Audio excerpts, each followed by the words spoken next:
ശാരീരിക അസ്വാസ്ഥ്യം അനുഭവപ്പെട്ടതിനെ തുടർന്ന് ചൊവ്വാഴ്ച രാവിലെയാണ് മുഹമ്മദ് മുസ്ലിയാരെ ആശുപത്രിയിൽ പ്രവേശിപ്പിച്ചത്.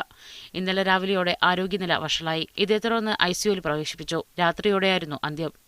പാലക്കാട് ജില്ലയിലെ മണ്ണാർക്കാട് കുമരംപുത്തൂർ പള്ളിക്കുന്ന് സ്വദേശിയായിരുന്നു എ പി മുഹമ്മദ് മുസ്ലിയാർ. ദീർഘകാലം സമസ്തയിൽ നേതൃപരമായ പങ്കുവഹിച്ച കുമരംപുത്തൂർ എ പി മുഹമ്മദ് മുസ്ലിയാർ 1995 മുതൽ സമസ്ത കേന്ദ്ര മുഷാവറയിൽ അംഗമായി. 2012 സമസ്ത ഉപാധ്യക്ഷനായി തെരഞ്ഞെടുക്കപ്പെട്ടു. സമസ്ത അധ്യക്ഷനായിരുന്ന ആനക്കര സി കോയക്കുട്ടി മുസ്ലിയാരുടെ മരണത്തെ തുടർന്ന് സമസ്തയുടെ 10ാമത്തെ പ്രസിഡന്റായി തെരഞ്ഞെടുക്കപ്പെട്ടു.